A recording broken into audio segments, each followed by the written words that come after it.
I have been craving lasagna lately, so let's make a gluten and dairy-free version together.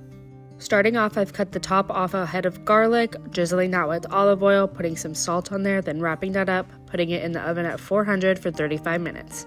And I'm letting my jovial noodles soak for about 10 minutes, and in a pan I'm starting my onion and minced garlic, adding in my ground beef with garlic powder and onion powder and giving that a good mix until the meat is browned.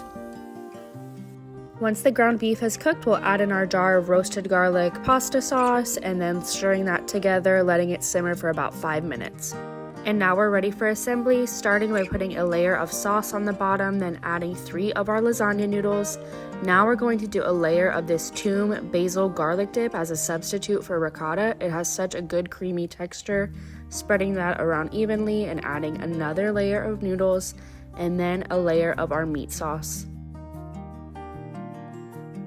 Adding another layer of our noodles and a layer of the Toom basil garlic dip.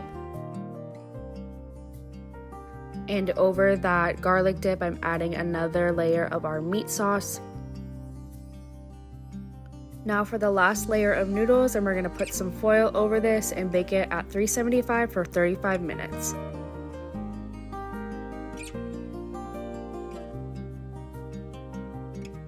I will be using this green light baguette for our garlic bread. It looks and feels just like regular bread.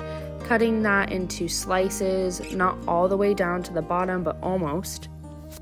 And now I'm just going to squeeze that garlic into our butter. It should squeeze out like a paste at this point, and then I'll mix that together with some Italian seasoning and some salt.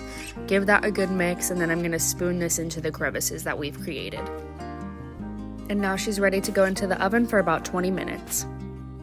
At the 35-minute mark, I'm pulling our lasagna out and removing that foil, and I'm going to be adding a layer of this Mayokos pourable plant mozzarella over the top of it. I love this stuff for pizza, and I thought it would be perfect for this, so I'm going to pour a layer of that, spread it out, and then I ended up adding just a little bit more for the top, and we're going to stick this back in the oven for an additional 10 minutes. I'm so happy with how this turned out. It was absolutely delicious. My husband said you would not be able to tell that this was gluten and dairy free, and he went back for seconds, so I think it's safe to say I will be making this again.